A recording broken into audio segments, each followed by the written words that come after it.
Hello good evening friends. तो कैसे हो आप सभी। आज मैं एक बार दोबारा से आप लोगों के साथ जुड़ चुका हूं, जो आज हमारी वेक्टर अलजेब्रा की सीरीज है, जिसमें मैंने आपके साथ पहला लेक्चर डिस्कस किया है। वेक्टर अलजेब्रा हम जो कवर कर रहे हैं मेनली जो आईआईटी जेम जैसे एग्जाम है, आईआईटी जेम, सीयूईटी, इवन जो हमारे पास नेट और गेट की एग्जाम है उसमें भी कुछ हेल्प हो जाएगी इस सीरीज से। बट जो बेसिक सा लेक्चर मैंने आपके साथ पहला डिस्कस किया था उसमें हमने वेक्टर को समझा और वेक्टर की कुछ प्रॉपर्टी, वेक्टर की जो वेक्टर का जो सिंबल रहता है उसके बारे में हमने समझा। एंड देन ये बात हमने समझी थी कि किसी एक्सिस पे हमने वेक्टर को कैसे लिखना है, राइट। सो जो आज का दूसरा लेक्चर है, आज के दूसरे लेक्चर में हम 2 डायमेंशन में वेक्टर को कैसे लिख सकते हैं और 3 डायमेंशन में वेक्टर को कैसे लिख सकते हैं, पोजीशन वेक्टर क्या होता है। ठीक है, ये जो कुछ बातें हैं वेक्टर के रिगार्डिंग, ये हम आज समझेंगे। और ये बहुत ज़्यादा जरूरी आपके लिए इसलिए भी है क्योंकि आपको मैं अगर न्यूटोनियन पढ़ाऊंगा दोस्तों, जो न्यूटोनियन फिजिक्स हमारी है जिसे आप क्लासिकल मैकेनिक्स कहते हैं, तो उसमें हमें बहुत सारा यूज होता है वेक्टर्स का, राइट। इवन इलेक्ट्रोमैग्नेटिज्म में भी हमारे पास वेक्टर्स का बहुत ज़्यादा यूज है।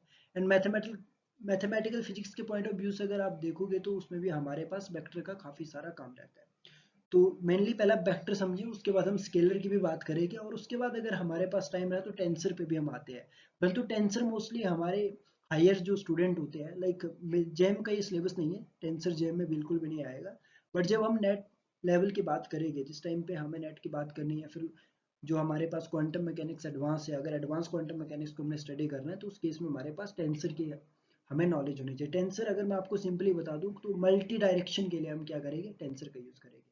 अगर आपने पढ़ा होगा, अगर रैंक 0 आपके पास है तो आपके पास स्केलर रहेगा। रैंक अगर आपके पास 1 है तो वो आपके पास वेक्टर होगा। अगर 1 से ज़्यादा आपके पास रैंक है वो आपके टेंसर की बात है। रैंक क्या होता है ये टेंसर में आपको समझ आएगा। अभी आपको इतना अपने माइंड को इधर उधर ले जाने की जरूरत नहीं है, अभी आपने सिर्फ फोकस करना है वेक्टर, राइट। सो जो हमारा दूसरा लेक्चर आज का है, आज मैं आपको बताऊंगा कि हमें 2 डायमेंशन में वेक्टर को कैसे लिखना है, how we can construct the vector in 2 dimension, right. First, किसी एक एक्सिस पे हमने वेक्टर को कैसे लिखना है वो मैंने अपने पहले लेक्चर में आपको बता दिया। इस जो हमारी ये प्ले लिस्ट है वेक्टर की, इसमें आप पहला जो लेक्चर है वो देखना, उसमें आपको ये सारी बातें पता चलेगी। So let's continue, right.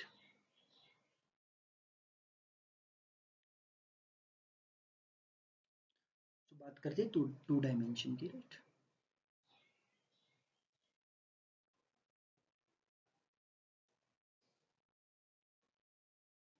2 dimension, right. 2 dimension में हमने वेक्टर को कैसे लिखना है। सो सबसे पहले मैं एक 2 डायमेंशनल कोऑर्डिनेट यहाँ पे क्रिएट करूँगा, ठीक है। इसको आप वाई एक्सिस मान लो फ्रेंड्स, और इसको आप एक्स एक्सिस मान लो, राइट। फॉर एग्जाम्पल के लिए आपके पास यहाँ कोई पॉइंट है, यहाँ कोई पॉइंट है जिस पॉइंट को मैंने नाम दे दिया पी, राइट। यहाँ पे हमारे पास एक पी पॉइंट है और ओरिजिन से अगर आप इसको इस पी पॉइंट को, एक मिनट सॉरी, ये लाइन किसी और दिशा में चली गई। ये ओरिजिन से इस पी पॉइंट तक का जो हमारे पास ये वेक्टर है, राइट, ये कोई एक वेक्टर है। तो 2 डायमेंशन वाले वेक्टर को लिखना कैसे है ये हम अभी पता करेंगे, राइट, अपने इस लेक्चर। सो यहाँ से लेकर यहाँ तक का जो ये हमारे पास कोई ए वेक्टर है, स्मॉल ए वेक्टर मैंने लिखा है। तो ओरिजिन में हमारे पास यहाँ पे कोऑर्डिनेट क्या होगा, 0 0, और इस पॉइंट पे फॉर एग्जांपल के लिए हमारे पास है x1 और y1। Get it my point. So अब इसको हम कैसे लिखेंगे, अगर इसको अगर आपने देखना है, इसमें अगर आपको वेक्टर फॉर्मेट बनाना है, यहाँ से इसको आप ऐसे भी बता सकते हैं कि लाइक यहाँ से लेकर यहाँ तक आपके पास क्या है, x1, और ये कौन सी डायरेक्शन है आई के, और ये वाली कौन सी है y1 और j के, है ना, ये वाला, और यहाँ से लेकर यहाँ तक के लिए ये वाला, राइट। अब हम देखेंगे, आप लोगों को पता है कि हमारे पास वेक्टर होता क्या है। वेक्टर के केस में आपने क्या पढ़ा है, वेक्टर के केस में मैग्नीट्यूड इनटू डायरेक्शन, राइट। यहाँ पे हमारे पास ए वेक्टर है, ये ए वेक्टर यहाँ पर आपको दिखाई दे रहा है, ये वाला। अब इसको लिखना कैसे ये मैं आपको बताऊंगा, राइट। ये ए वेक्टर आपके पास है फ्रेंड्स, ए वेक्टर क्या क्या बताया मैंने, A vector magnitude into direction, A dot A का कैप, राइट, ये कैप। अब सबसे पहले मैग्नीट्यूड, इस केस में हम मैग्नीट्यूड को कैसे फाइंड आउट करते हैं, छोटी छोटी बातें बताऊंगा, वो आपको बहुत ज़्यादा जरूरी, आपके लिए बहुत ज़्यादा जरूरी बातें। पहले तो इस वाली ये वाला जो वेक्टर बना है, इस वेक्टर की लेंथ कैसे हम फाइंड आउट करेंगे।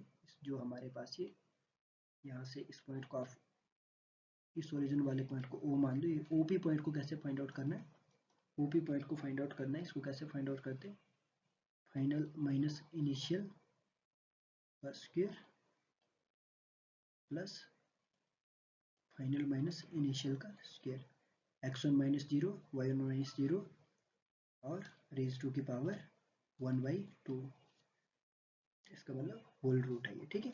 जब इसको सॉल्व करेंगे, सॉल्व करने के बाद ये क्या बनेगा आपके पास, ये बनेगा आपके पास x1 का स्क्वायर प्लस y1 का स्क्वायर और ये ए कैप साथ में रहेगा, right.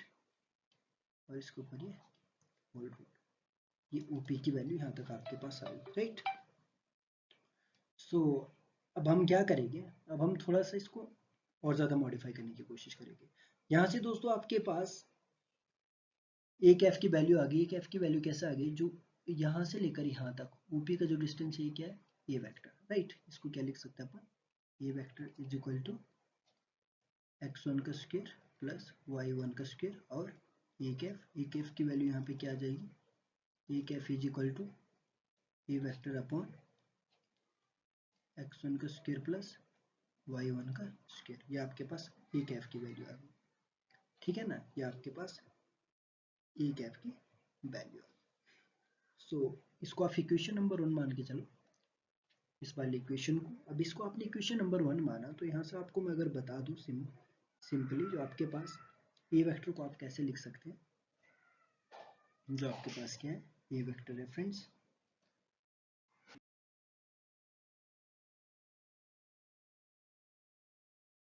Equation number 2। And next इसको किस तरह से सॉल्व करना है,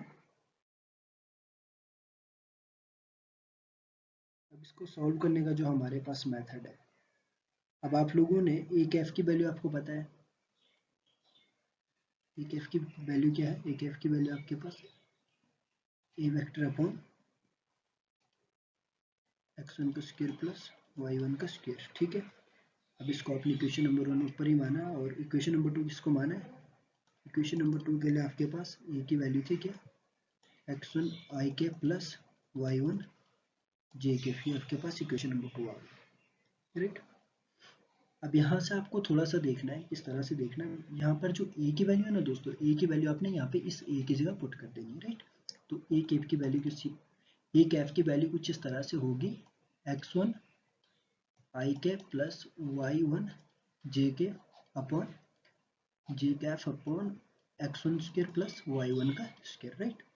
अब यहाँ से आप इजीली लिख सकते हैं किस तरह से, इसको इस तरह से लिख सकते हैं, x1 का स्क्वायर प्लस y1 का स्क्वायर i के प्लस y1 अपॉन x1 का स्क्वायर प्लस y1 का स्क्वायर j कैप, ठीक है। इस तरह से हमने ए कैफ की वैल्यू लिखी, राइट। सो अगर आप यहाँ तक पहुँच गए, अब यहाँ से आपको एक बात और बता दूँ, यहाँ से क्या बात बता दूँ, जो ये वाली टर्म है ना दोस्तों, ये वाली टर्म आपके पास इक्वल टू है cos थीटा के, और जो ये वाली टर्म आपके पास इक्वल टू है, ये आपके पास sin थीटा के। अब ये कैसे है ना, अब आप बोलोगे सर ये how is it possible, like if you have a value like x1 upon root x1 का स्क्वायर प्लस y1 का square, and I am saying like this value is equal to cos theta, okay. So मैंने ऊपर आपके पास जो एक 2 dimension के एक diagram create किया था, this kind of diagram, right, 2 dimension के लिए, and then you already know about it, like आपने ऐसा कुछ पॉइंट लिया था, और आपने यहाँ पे बोला था कि ये x1 और y1 है, और ये वाला आपके पास क्या है, ओरिजिन है, जिस ओरिजिन का नाम है 0 0, राइट। सो यहाँ पे दोस्तों आप लोगों ने इसको क्या बोला था, इसको बोला था ए वेक्टर, राइट। अब ए वेक्टर की वैल्यू यहाँ पर आपके पास है, यू ऑलरेडी नो, एंड ये वाला जो आपके पास था, ये आपके पास x1 था, और ये आपके पास क्या था दोस्तों, y1, ओके। अब यहाँ पे मैं इस चीज को क्या बोल रहा हूँ, cos थीटा, मैंने क्या बोला, cos theta. You already know about it, like आपने ये जिस टाइम पहली बार ट्रिग्नोमेट्री पढ़ी उस दिन पढ़ा है, पंडित बद्री प्रसाद हर हर बोले एंड सोना चांदी तोले। अब यहाँ पे जो दोस्तों cos थीटा, ये क्या है, बेस अपॉन हाइपोटेन्यूज, को बेस क्या है यहाँ पे x1, यहाँ पर भी x1 है, एंड हाइपोटेन्यूज क्या है, ये वाला तो इस ए की वैल्यू क्या है ये, और यहाँ पे यही वैल्यू हमने लगाई हुई है। तो ये अगर ये पॉइंट है तो ये कुछ एंगल तो बनाएगा, तो ये कॉस थीटा ये आ गया। अब साइन थीटा की वैल्यू कैसे आ गई? Sine theta you already know about it, this is the perpendicular upon hypotenuse, right, and you can evaluate this one. Perpendicular क्या है? y1 ये, और हाइपोटेन्यूज क्या है? ये वाला जो यहाँ पे लिखा हुआ। तो इन दोनों को आप लिख सकते हैं किस फॉर्म में? इन दोनों को आप इजीली लिख सकते हैं कि जो आपके पास दोस्तों ए कैफ की वैल्यू है, इसकी वैल्यू ए कैफ की वैल्यू क्या हो जाएगी? कॉस थीटा आई कैफ। सो अब यहाँ तक आप समझ गए कि हम लोग, हमारे पास ये डायरेक्शन को शो करता है, डायरेक्शन ये जो यूनिट वेक्टर हमारे पास है जिससे हम डायरेक्शन को सिग्निफाई करते हैं, तो इसको हम इजीली किस फॉर्म में लिख सकते हैं? कॉस थीटा आई कैप प्लस साइन थीटा जे कैप। होपफुली यहाँ तक आप लोगों को कोई भी इशू नहीं होगा, राइट। अब इसको थोड़ा सा आप डिफरेंट वे में भी लिख सकते हैं। कैसे? जो आपके पास कॉस थीटा आई कैफ है प्लस साइन थीटा को आप किस तरह से लिखते हो? साइन थीटा आपके पास 90 डिग्री माइनस थीटा, इस फॉर्म में भी लिख सकते हैं, and that is J Kaif, right. And इसको आप इजीली बता सकते हैं कि ए कैफ, अभी इसको आप नाम दे सकते हैं इस एंगल को कॉस अल्फा आई कैफ प्लस कॉस, इस पूरे एंगल को नाम दे दिया बीटा जे कैफ। इस फॉर्मेट में भी आपको ए कैफ की वैल्यू मिल सकती है, राइट। सो यहाँ से आपको मैं बता दूं, जो अल्फा है आपके पास ये क्या है? Vector making angle. ये वेक्टर मेकिंग एंगल हमारे पास, इसने इस वेक्टर ने किसके साथ एंगल हमारे पास बनाया? ये एक्स एक्सिस के साथ जो हमारा एंगल बना हुआ है, राइट। और ये जो बीटा है ये हमारे पास vector making angle along Y axis, right. तो यहाँ तक बात पता चल गई कि हमने ये कैफ को इस फॉर्मेट में कैसे लिखा हुआ है। तो अब थोड़ा सा आगे चलते हैं, इसके रिगार्डिंग कोई मैं एक दो एग्जांपल आप लोगों को करवा सकता हूँ if you have some idea. अब हमने जो इस फॉर्मेट में अगर यूनिट वेक्टर को लिखा हुआ है दोस्तों, इसका हमें क्या फ़ायदा होने वाला है ये हमें न्यूमेरिकल्स में पता चलेगा कि इस फॉर्मेट में हमने लिखा है। ऐसे तो आप लोगों को पता है कि आप लोग यूनिट वेक्टर को इस तरह से भी लिख सकते हैं, ये आपने पढ़ा होगा है ना, कि वेक्टर और वेक्टर का मैग्नीट्यूड से उसको डिवाइड कर दो, राइट। तो आपके पास ये क्या होता है? यूनिट वेक्टर होता है। परंतु इस फॉर्मेट में हमारे पास काफ़ी सारे यूजेस ऐसे हैं कि जो हमें बहुत हेल्पफुल हो गए, इसलिए हमने इस फॉर्मेट में इसको लिखा हुआ है, ठीक है ना। सो अब आपको मैं बता दूं, आप लोग समझ चुके हैं ये सारी बातें। तो जो अपने कॉस प्रीवियस स्लाइड में जो आपने लिखा ना, cos alpha I plus cos beta जे, जो ये वाली टर्म है ना हमारे पास, इनको आप डायरेक्शन ऑफ कोसाइन भी कहते हैं। क्या कहते हैं? Direction of cosine, right. So अब ऑलरेडी आप लोग जानते हैं कि हमारे पास वेक्टर क्या होता है। फॉर एग्जांपल हमारे पास कोई ये वेक्टर है A dot A cap, right. A cap, ये आपके पास क्या है? ये आपके पास मैग्नीट्यूड है, ये आपके पास क्या है? Direction, right. सो अब आपके पास फॉर एग्जांपल के लिए कोई एग्जांपल है, राइट। कैसे आपने इस चीज़ को आप कैसे समझ सकते हैं? अब मैंने आपके पास कोई एक प्रॉब्लम आपको बताई कि दिस इज टू डायमेंशनल। मैंने यहाँ पे कोई एक आपको बता दिया कि ये आपके पास वैल्यू है 5 न्यूटन, राइट। 5 न्यूटन वैल्यू है, और यहाँ से यहाँ तक मैंने आपको बोल दिया एंगल है आपके पास 60 डिग्री, और यहाँ से आपके पास एंगल है 30 डिग्री, राइट। अब मैं आपको कह रहा हूँ कि यहाँ पे मेरे को इस फोर्स की एग्जैक्ट वैल्यू बताओ। इस फोर्स की एग्जैक्ट वैल्यू जब आप बताओगे, अब आप लोगों को पता है कि इस फोर्स की मैं आपको वैल्यू मैंने आपको पूछी कि जो आपके पास ये फोर्स का वेक्टर, इसकी वैल्यू बताओ। अब आप लोग जानते हैं कि फोर्स के वेक्टर को आप किस तरह से लिख सकते हैं? एफ इंटू एफ डॉट, ठीक है ना। ये एफ आपके पास क्या है? मैग्नीट्यूड। मैग्नीट्यूड तो यहाँ पे मैंने सिग्निफाई किया हुआ, आपको दिखाई दे रहा है कि 5 न्यूटन की फोर्स आपकी इस डायरेक्शन में अप्लाई हो रही है, राइट। तो आप एफ की वैल्यू तो आपके पास आ गई, एफ की वैल्यू आपने क्या लगा दी? F N, 5 newton, right. तो आप यहाँ पे इजीली लिख सकते हैं कि चलो न्यूटन तो बाद में लिख लेंगे क्योंकि फोर्स ये है तो यूनिट तो सेम हो जाएगी। यहाँ पर एफ की जगह आपने 5 लिख दिया। अब आपके पास एफ की जब वैल्यू आ गई ना, एफ के एफ आप इस फॉर्मेट में देखने चले जाओगे, F vector upon mod of F, तो यहाँ तो आपकी ऐसी की तैसी हो जाएगी।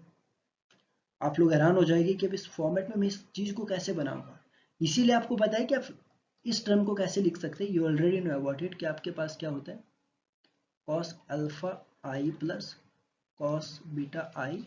कॉस अल्फा आई, आई मतलब एक्स डायरेक्शन में, जे, ये जे आएगा ना, cos alpha cos beta J, J मतलब Y direction, right. Y direction में आपके पास, वाई डायरेक्शन वाले के साथ आपके पास कौन सा एंगल है? 60 डिग्री का एंगल, राइट। और जो आपके पास आई डायरेक्शन में इसके साथ कौन सा एंगल है आपके पास, ये 30 डिग्री के एंगल है। तो आप इसको इजीली सॉल्व कर सकते हैं। यहाँ पे क्या आ जाएगा 5 डॉट एफ डॉट में क्या आ जाएगा कॉस 30 डिग्री एक्स वाला एंड और यहाँ पे आई कैफ लगा लो प्लस कॉस 60 डिग्री, ये 60 है राइट, जे वाला। एंड अब आप लोगों को पता है कि cos 30 की वैल्यू क्या होती है, cos 30 डिग्री की वैल्यू होती है दोस्तों √3/2 एंड आई कैप प्लस ये cos 60 डिग्री की वैल्यू 1/2 जे कैप। सो ये आपके पास क्या आ गई f की value 5 multiply by this one, this is the f। ये आपके पास f वेक्टर की वैल्यू। समझ गए ना मेरी बात कि मैंने आपको ये फॉर्मेट क्यों बताया। इस तरह के क्वेश्चन के लिए आपको ये वाला फॉर्मेट बहुत काम आएगा। सो इन चीज़ों का थोड़ा सा ध्यान रखना आप लोगों ने, बहुत एग्जाम पॉइंट ऑफ व्यू से। सो एक आप सॉल्व करके लाना अपने घर से। फॉर एग्जांपल के लिए नेक्स्ट लेक्चर में मुझे बताना है या फिर मुझे कमेंट सेक्शन में बताना है कि इसका आंसर क्या होगा। या आपके पास कोई कोऑर्डिनेट सिस्टम है, यहाँ पर आपके पास लाइक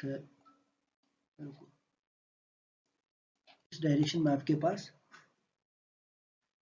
20 न्यूटन का फोर्स लग रहा है। तो ये वाला एंगल आपके पास 30 डिग्री का है और ये वाला एंगल आपके पास 60 डिग्री का है राइट। ये आपके पास 30 डिग्री का, आपके पास 60 डिग्री का और ये 20 न्यूटन का फोर्स लग रहा है। तो मुझे यहाँ पे आपने नेट फोर्स बताना है कि कितना अप्लाई होगा, ठीक है ना, नेट फोर्स। सो ये आपके लिए होमवर्क है। सो होपफुली आप करके आओगे ना, मुझे भरोसा है कि आप मुझे कमेंट सेशन में बताओगे कि सर इसका आंसर क्या है। तो सभी लोग इसका आंसर बताना, क्योंकि बेसिक सी बात है आपको पता होनी चाहिए। अब सिमिलरली अगर मैं यही बात आपके साथ 3D के लिए करूँगा तो 3D में दोस्तों कोई नई बात नहीं आने वाली है। सिमिलर जैसा आपने 2D में किया है 3D में होगा, परंतु 3D में इस बात का ध्यान रखना है कि आप लोग अभी 2D में क्या करते थे, अगर आपको ए कैफ लिखना है तो आप क्या लिखते थे cos alpha I plus cos beta J plus अब आ जाएगा cos गामा के कैफ, ठीक है ना। ये आपके पास जो अल्फा है ये एंगल किसके लिए, ये एंगल आपके पास है angle for x axis and जो आपके पास ये बीटा एंगल है ये वाई एक्सिस के साथ आपके एंगल है और ये आपके पास जो गामा एंगल है आपका जेड एक्सिस के साथ एंगल है। Get it my point. So ये तीनों एंगल आपको पता लग गए, ठीक है ना। अब आपके पास कोई इस तरह की बात होती है, किस तरह की बात, फॉर एग्जांपल के लिए आपके पास कोई एक ये वेक्टर है, कोई ये वेक्टर है, आपके पास कोई ए वेक्टर है, आपके पास कोई बी वेक्टर है एंड दोनों वेक्टर में आपके पास अगर इस तरह के वेक्टर का आपके पास रिजल्टेंट, आपको पता है कि रिजल्टेंट इस तरह के वेक्टर का कहीं आप यहाँ से इस तरह से आर कंसिडर करते हैं, तो आर क्या हो गया आपके पास, R is equal to A plus B. जिस ए प्लस बी को इस तरह से नहीं लिखेगी यार, आपके पास किस फॉर्मेट में आ जाएगा, इसके लेंथ आप इस तरह से लिखते हैं इस वेक्टर को, ठीक है ना, इस वेक्टर के लेंथ इस तरह से लिखते हैं, क्या आ जाएगा A square plus B square plus 2ab cos theta. ये सॉल्व करोगे तो ये जो लेंथ है इस वेक्टर की लेंथ हमें पता लगेगी राइट। सो ये 2D में और 3D में मैंने आपको बता दिया कि वेक्टर को कैसे लिखना। अब इसके बाद जो नया टॉपिक हमें मिलता है पोजीशन वेक्टर, ठीक है। पोजीशन वेक्टर होता क्या है। अब मैं आपके पास यहाँ पे कोई एक 3D कोऑर्डिनेट सिस्टम यहाँ पे क्रिएट करता हूँ, ठीक है। कैसा कोऑर्डिनेट सिस्टम, 3D, ये एंड ये, ओके। अब यहाँ पे आपके पास फॉर एग्जांपल के लिए एक्स एक्सिस ये, वाई एक्सिस ये, जेड एक्सिस। अब यहाँ पे कोई पॉइंट है, यहाँ पे कोई पॉइंट है, इस पॉइंट को यहाँ से यहाँ तक कनेक्ट करो, इस पॉइंट का नाम लिख दो P एंड ये आपके पास ओरिजिन है। ओरिजिन पे आपके पास कोऑर्डिनेट की वैल्यू क्या होगी 0 0 0, एक्स वाई जेड तीनों वैल्यू जो होगी 0। इस पॉइंट को O नाम दे दिया, इसको P। अब यहाँ पे आपके पास for example X Y Z ये कोऑर्डिनेट की वैल्यू है। You get it my point, इसको आप लिख दो आर वेक्टर, ठीक है ना। अब इस केस में होगा क्या फ्रेंड, जो ओपी की आपके पास वैल्यू है यहाँ पे, ओपी क्या, ओपी किसके इक्वल है, आर वेक्टर के इक्वल, ठीक है ना। अब यहाँ पे पहले तो इस आर वेक्टर को कैसे लिखना है मैंने प्रीवियसली आपको बताया है, आप लोगों के ध्यान में बात होनी चाहिए। मैंने प्रीवियस जो 2D वाला केस आपको बताया वहाँ पे मैंने ओपी की क्या वैल्यू होगी वो आपको बताई कि ओपी की क्या वैल्यू हो सकती है। फाइनली क्या है, X minus zero plus Y minus zero plus Z minus zero, इनका क्या होगा, square square square whole power 1/2। ठीक है ना, है ये नहीं पता। अब होल पावर 1/2 है, जब इसको आप इस वैल्यू को जब आप निकालोगे ये वैल्यू आपके पास क्या आ जाएगी, ये वैल्यू आपके पास आर इज इक्वल टू क्या आ जाएगा, x1 का स्क्वायर प्लस y1 का स्क्वायर प्लस z1 का स्क्वायर रूट, जब इसको बाहर निकालेंगे क्या बन जाएगा, x1 i के प्लस y1 j के प्लस z1 k कैफ। ये किसकी वैल्यू आ गई, r की वैल्यू, राइट। ये क्या है, r की वैल्यू। सो r की वैल्यू आपके पास क्या आ गई, एक्स वाई प्लस z। सो यहाँ तक आपके पास ये वैल्यू किसकी आ गई, r की वैल्यू एक ये आई, एक ये आई। ये किस फॉर्म में आई, जिस टाइम आपने डायरेक्शन को भी मेंशन किया, ये मैग्नीट्यूड वाले केस में आपके पास थी। ठीक है, सो अब पोजीशन वेक्टर की बात क्या करते हैं हम लोग, अब इस चीज़ को हमने किस तरह से समझने की कोशिश करनी है पोजीशन वेक्टर। सबसे पहले तो आप लोगों के पास ये दो वैल्यूज गिवन है, ठीक है ना, इन दोनों वैल्यू का आपको नॉलेज हो चुका है। लाइक ये दो वैल्यू आपके पास कुछ इस तरह से। अब आपको मैं बता दूं इस केस में डायरेक्शन कोसाइन क्या होगी दोस्तों। डायरेक्शन कोसाइन समझना बहुत ज़्यादा ज़रूरी है। डायरेक्शन कोसाइन के बारे में आप लोगों को इन्फॉर्मेशन होना बहुत ही ज़्यादा ज़रूरी है, तभी आप लोगों का ये कॉन्सेप्ट और ज़्यादा अच्छा होगा। ठीक है, अब आपको मैं बता दूं जो डायरेक्शन कोसाइन आपके पास होता है, डायरेक्शन कोसाइन के बारे में आप लोगों ने पहले ही पढ़ा होगा। पहले ये तीन एंगल समझ लेना कि किस तरह से ये एंगल है हमारे पास। ठीक है, ये जो हमारे पास यहाँ पे मैंने 3D डायमेंशन में है, अब यहाँ पे तीन एंगल हमारे पास हो गए। डायरेक्शन कोसाइन जो आपको ऑलरेडी पता है, डायरेक्शन कोसाइन कि आपके पास cos alpha, cos beta, cos gamma, ये मैंने आपको 3D वाले केस में बताया। अब कॉस अल्फा क्या होगा, कॉस थीटा की वैल्यू आप लोग जानते हैं। कॉस थीटा की वैल्यू क्या होती है, कॉस थीटा की वैल्यू क्या होती है, कॉस थीटा की वैल्यू जल्दी बताओ। कॉस थीटा होता है आपके पास, पंडित बद्री प्रसाद हरर बोले, बेस अपन हाइपोटेन्यूज। बेस की वैल्यू यहाँ से लेकर यहाँ तक क्या होगी, ये कौन सी डायरेक्शन है, ओ सॉरी, बेस की वैल्यू यहाँ पे क्या होगी, क्योंकि आप लोग इस वाले केस में देखोगे, ठीक है ना, एक्स वाले केस में ये हो जाएगा आपके पास एक्स अपॉन आर। ये वाला केस क्या हो जाएगा, वाई अपॉन आर, और ये वाला केस क्या हो जाएगा आपके पास, जेड अपॉन आर। ये आपके पास क्या आ गई, आपके पास डायरेक्शन कोसाइन आ गई। इनको आप सिंपली नाम एल, एम और एन से भी आप इनको रिप्रेजेंट कर सकते हैं। ये हमने अपनी इजीनेस के लिए इनको नाम दिए एल, एम और एन, राइट। सो अब इसको आप किस तरह से इस फॉर्म में लिख सकते हैं, बात तो समझने के लिए ना, कि हमने ये बात तो यहाँ तक बताई है, अब इसको हम किस तरह से फॉर्म में लिखेंगे। आप जानते हैं ना ये वाली बात, आर कैफ क्या होता है आपके पास, R, R vector upon, R vector upon R, right. ये आपके पास क्या होता है, आर वेक्टर, ये आपने पढ़ा होगा आर वेक्टर के बारे में, ठीक है ना। मतलब इस तरह से ये लाइक आपके पास आर वेक्टर क्या है, R dot R cap, R cap की वैल्यू यहाँ से क्या आ गई, आर अपॉन आर आ गया। अब आर वेक्टर की वैल्यू आप लोगों को पता है, ये वाली वैल्यू, ठीक है। अगली स्लाइड में चलते हैं, अगली स्लाइड में इस बात को समझ। क्या बोला मैंने कि आपके पास आर वेक्टर की वैल्यू तो पहले ही पता है, क्या है आपके पास, एक्स आई के प्लस वाई जे के प्लस जेड के कैप। तो आपके पास आर वेक्टर क्या है, R dot R cap, R cap क्या आ जाएगा यहाँ से, R upon R vector, sorry R vector upon R, ये इस तरह से है। अब यहाँ पे आप वैल्यू पुट करो, आर वेक्टर की क्या आ जाएगा, एक्स आई के प्लस वाई जे के प्लस जेड के कैफ अपॉन आर। आगे अब इसको सेपरेटली भी आप लिख सकते हैं, किस तरह से, सेपरेट करके किस तरह से लिख सकते हैं, X upon R cap is equal to X upon R I cap plus Y upon R J के प्लस जेड अपॉन आर के कैफ। किसके इक्वल हो गई, ये हो गया कॉस अल्फा, ये किसके इक्वल हो गए, कॉस बीटा, ये किसके इक्वल हो गए, कॉस गामा, है ना। ये वाली बात आई, बात यहाँ तक समझ। ये किसके इक्वल इक्वल हो गए, इसको किस फॉर्मेट में हम लिख सकते हो। तो यहाँ से आपके पास जो आर है, आर की वैल्यू क्या हो जाएगी, आर की वैल्यू हो जाएगी आपके पास X square plus Y square plus Z square, ये। तो ये आपके पास दो चार जो बातें मैंने आज डिस्कस की, पोजीशन वेक्टर, थ्री डी में डायमेंशन, थ्री डी में वेक्टर को कैसे हमने लिखना है, और सेकंड डी मतलब टू डी में हमने कैसे काम करना है, ये सारी फंडामेंटल सी बातें हैं। इसका हमारे पास जो यूज़ होगा दोस्तों, ये हमारा बहुत इंपॉर्टेंट केस है। इस यूज़ को हम अपने आगे जैसे जैसे हम आगे बढ़ेंगे तो हमारे पास कोई न्यूमेरिकल होगी, उसमें भी हमें इन चीज़ों का फ़ायदा देखने को मिलेगा। सो आज के लेक्चर में मैं इतना ही डिस्कस करूँगा।